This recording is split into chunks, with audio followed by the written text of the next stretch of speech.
네, 안녕하세요. 반갑습니다. 11월 29일 오후 경기 분석 방송 시작해 보도록 하겠습니다. 자, 일단 오늘도 저희 방송 찾아주신 모든 형님들 다들 감사드립니다. 어서들 오시고요. 자, 유튜브로 보시는 분들은 제가 멘트 시작하기 전에 구독 그리고 좋아요 안 하신 분들 있으시면은 한 번씩만 눌러주시면 감사드리도록 하겠습니다. 그리고 유튜브로 보시는 분들도 멤버십이 오픈이 되어 있어요. 그래서 전체 경기에 대한 분석표라든지 주목할 만한 탑4에 대한 경기들 체크해보고 싶다라고 하시는 분들은 체크하시면 될 것 같습니다. 최근에 흐름도 커뮤니티 들어가시면 나와 있기 때문에요. 체크해보시고 많은 관심 또 참여까지 해주시면 감사드릴 것 같아요. 자, 오늘 오후는 WKBL 두 가지 경기에다가 KOBU 두 가지 경기, 총 네 가지 경기 멘트 들어갈 거고요. 뭐 저의 멘트가 100% 정답이다. 이건 아니기 때문에 참고용으로 한번 봐주시면 좋을 것 같고 자기 분석이랑 한번 맞춰보시면은 좋을 것 같습니다. 자, 참고해 주시고 바로 시작해 보도록 하겠습니다.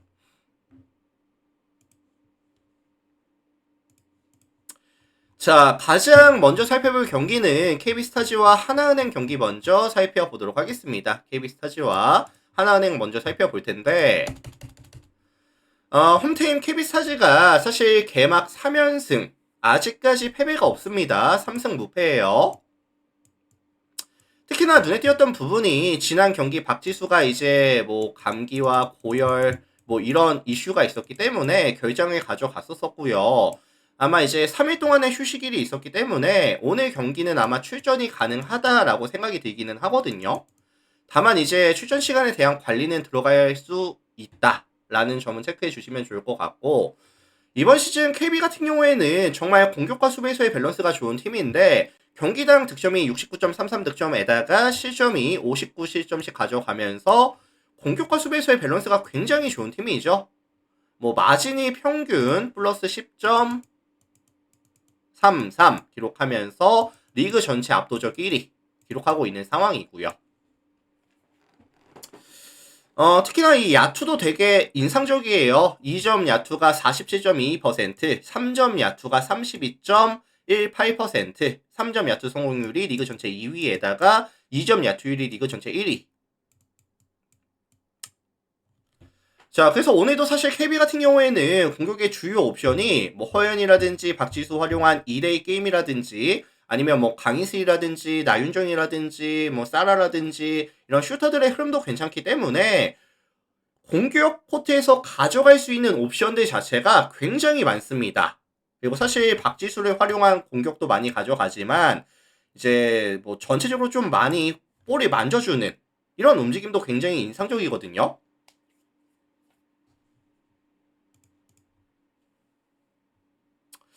특히나 오늘 아마도 이제 스위치 상황에서 이 하나은행을 만나서는 스위치 상황에서 조금 높은 성공률이 유지가 되면서 득점에 대한 기대값 자체는 역시나 높게 잡아줄 수밖에 없다라는 생각이 들고 있습니다. 자, 반면에 원정팀 하나은행 볼게요. 하나은행 같은 경우에는 일단 가장 좋아진 점이 사실 누구의 효과인지 모르겠는데 이지마가 합류를 했고요. 그 다음에 이제 감독이 바뀌었죠.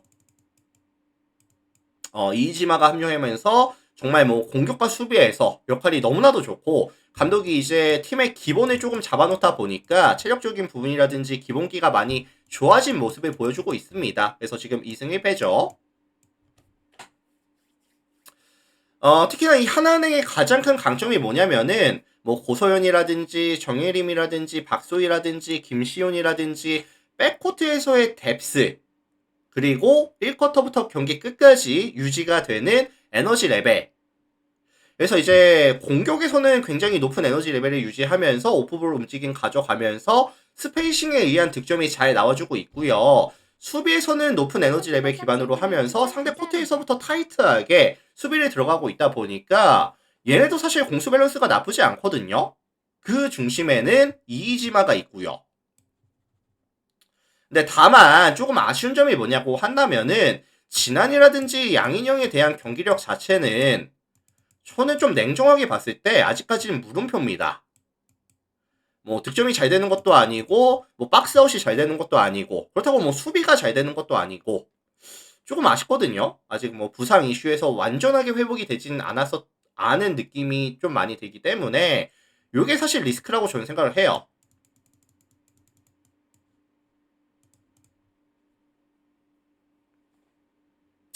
이거 사실 이게 하나은행이 변수를 만들어 내려면은 이 앞선에서의 에너지 레벨을 기반으로 좀 변수를 만들어 줘야 되는 상황인데, 사실 KB스타즈 같은 경우에는 앞선에서의 에너지 레벨이라든지 뎁스에서 밀리지 않습니다. 허웬이라든지 강희슬, 이채은, 뭐 성수현, 사라까지 얘네들도 지금 뭐 뎁스라든지 에너지 레벨이 밀리지 않는 팀이기 때문에 아마 큰 변수는 없을 것 같아요.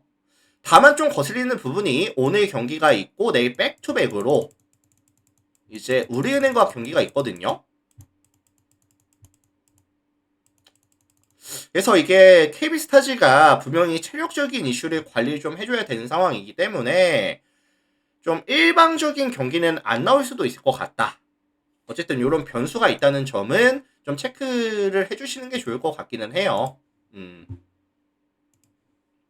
그래서 종합해 보면은 KB스타즈 승리라든지 아니면은 128.5 기준 했을 때 언더에 대한 가능성 정도만 언급을 드려보도록 하겠습니다. KB스타즈가 주도하는 약간 다운템포의 약간 수비를 좀 중요시하는 그런 경기가 될 것 같아요. KB승, 그 다음에 언더 가능성 언급을 드려볼게요.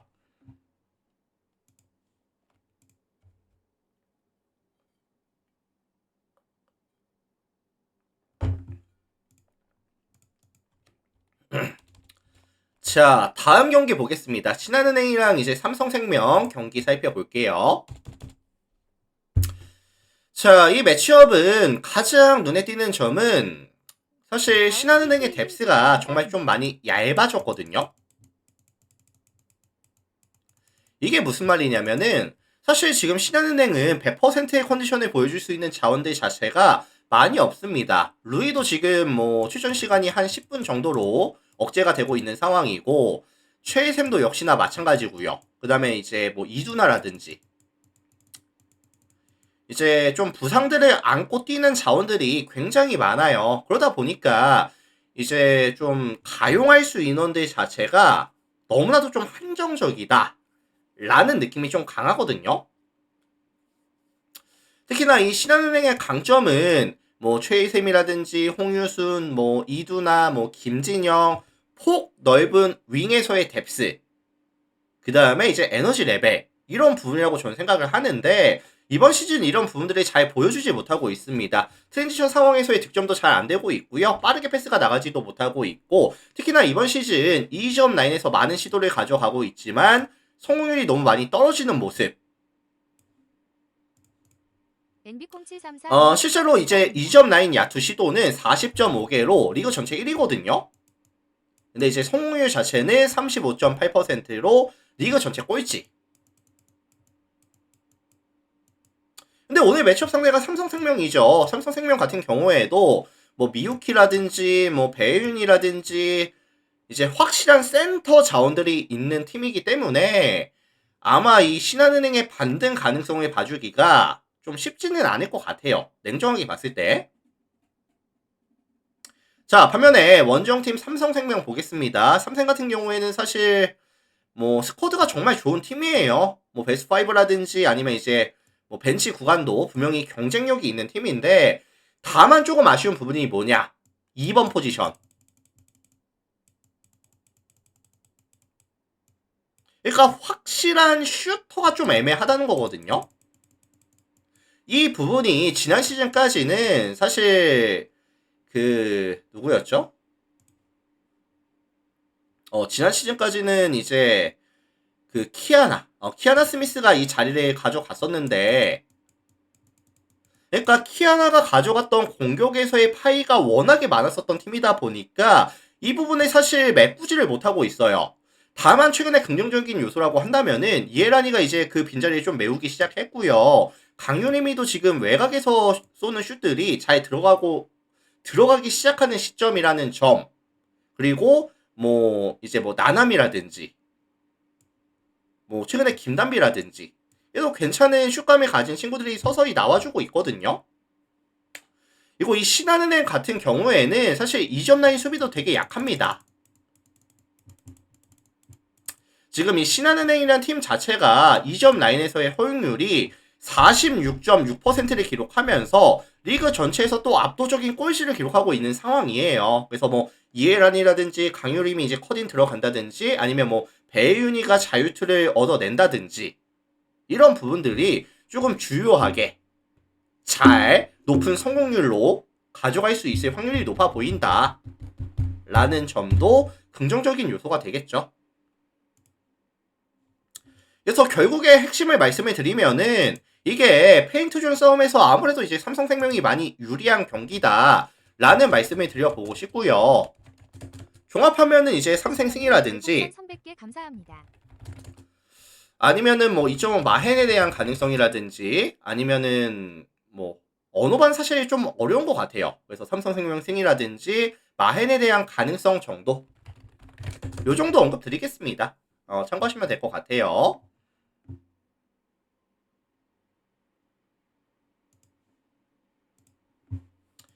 자, 농구 끝났고요. 배구 넘어가 보겠습니다.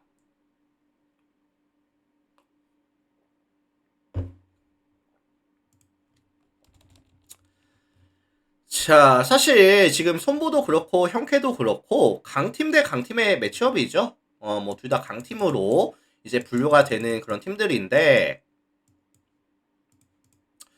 자, 홈팀 손보 같은 경우에는 직전 이제 항공을 만나서 셧아웃 패배를 당하고 왔습니다. 그러면서 이제 연패 구간에 들어오죠.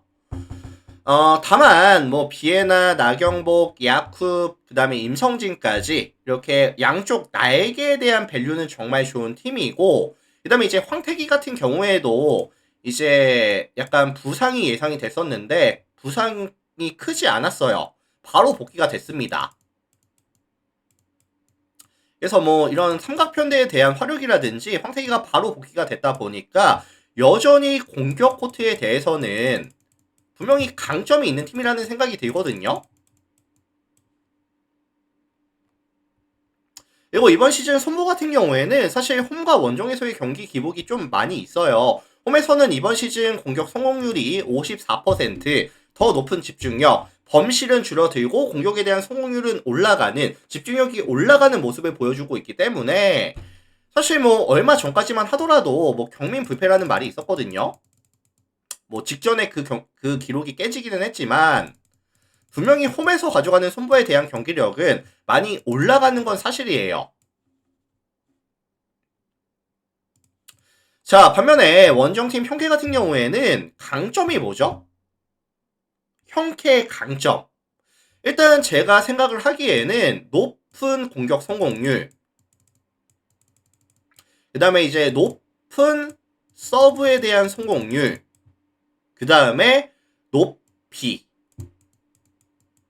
이렇게 세 개가 강점이 돼야 되는 팀이라고 저는 생각을 해요. 근데 이번 시즌 형캐가 보여주는 모습은 사실 공격에 대한 성공률도 많이 떨어져 있고 뭐 최근에도 역시나 마찬가지고요. 그 다음에 서브에서도 사실 메이드보다는 범실이 되게 많거든요. 뭐 여전히 블로킹에 대한 강점은 건재하기는 하지만 결국에는 이 신호진, 레오, 허수봉이 가져가는 공격에 대한 성공률 자체가 많이 떨어지고 있는 상황이고 서브를 넣었을 때 성공보다는 범실로 끝나는 이런 경우가 많다 보니까 경기력 자체는 안 좋다고 봐요.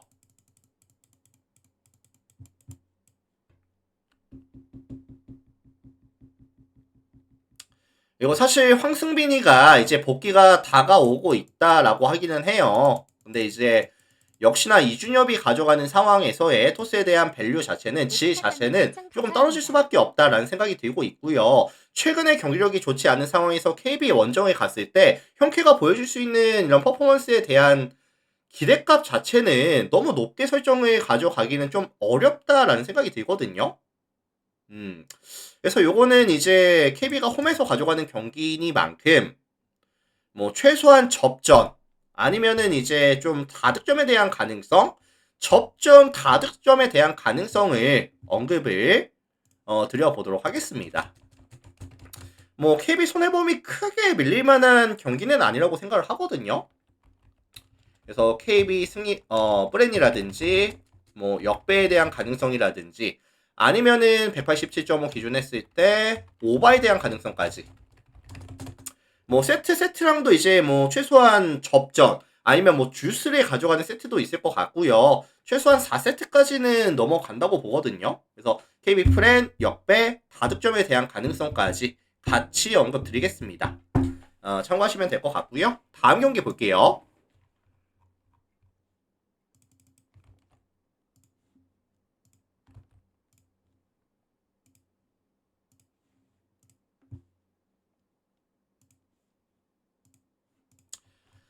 자, 다음 경기는 이제 현대건설과 한국생명 경기 살펴보도록 하겠습니다. 자, 이 매치업은 사실 현대건설에 대한 소도가 조금 높은 경기라고 생각을 해요. 왜냐면 지금 형건이 최근에 기업이라든지 관장이 원정에 가서 모두 승리를 가져왔었고요. 특히나 이제 인상적이었던 게 뭐냐면은 정관장전. 그때 경기력이 진짜 좋았거든요. 이제 뭐 카리가 22득점에 자스티스가 20득점. 그 다음에 이제 그 이외에도 나머지 3명의 친구들이 두 자릿수 이상 득점을 가져가면서 뭐 정지윤이라든지 양효진이라든지 굉장히 고른 득점에 대한 분포가 나와줬었다. 전 굉장히 인상적으로 봤습니다. 한국 같은 경우에도 지금 뭐 경기력이 좋은 건 아니지만 이 블로킹에 대한 이런 타이밍이 굉장히 괜찮거든요. 최근에 뭐 피치라든지 뭐 김수지라든지. 근데 이런 이제 공격에 대한 약간 분산이 이뤄질 수 있다라고 한다면은 좀 다양성을 보여줄 수 있다고 한다면은 이런 블로킹에 대한 이런 높이를 조금 분산시켜 줄 수 있는 좀 파괴할 수 있는 그런 지표가 되지 않을까 뭐 이런 생각이 좀 듭니다. 자, 반면에 원정팀 한국 같은 경우에는 가장 눈에 띄는 점은 사실 홈과 원정에서의 경기 기복을 말씀을 안 드릴 수가 없거든요.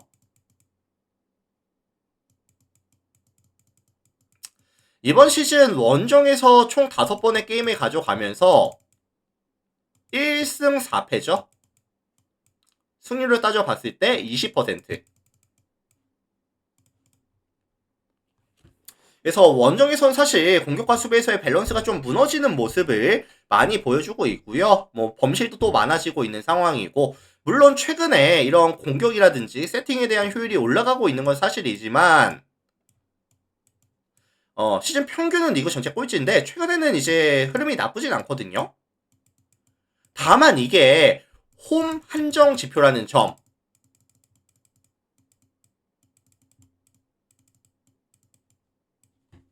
그래서 오늘 원정에서 게임을 가져가다 보니까 게다가 최근에 흐름이 괜찮은 형건의 원정에서 가져가는 경기이다 보니까 이거는 사실 이곤에 대한 빈자리가 조금 더 느껴질 수 있는 서채연에 대한 아쉬움이 조금 더 느껴질 수 있는 공격 세팅이라든지 성공률에 대한 아쉬움이 느껴질 수 있는 경기라고 생각을 해요. 그래서 저는 이거는 뭐 현대건설 승이라든지 아니면 뭐 일방적인 경기 아니면 저득점에 대한 가능성까지도 같이 언급을 드려볼 수 있도록 하겠습니다.